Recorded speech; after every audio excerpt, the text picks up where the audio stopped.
তিনটা চুক্তির মধ্যে প্রথম চুক্তির 4টা জাহাজে 2,39,600 টন কার্গো অলরেডি আমরা পেয়েছি এবং দ্বিতীয় চুক্তির এটা হলো দ্বিতীয় জাহাজ।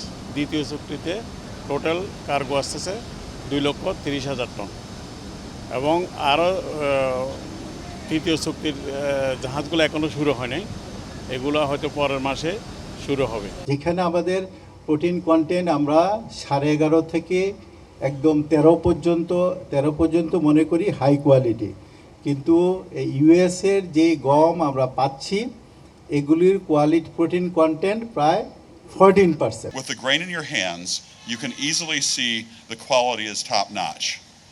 With that, the amount of unmillable wheat is minuscule. When you account for both of those factors, you understand that Bangladesh is paying a good price for a truly outstanding product.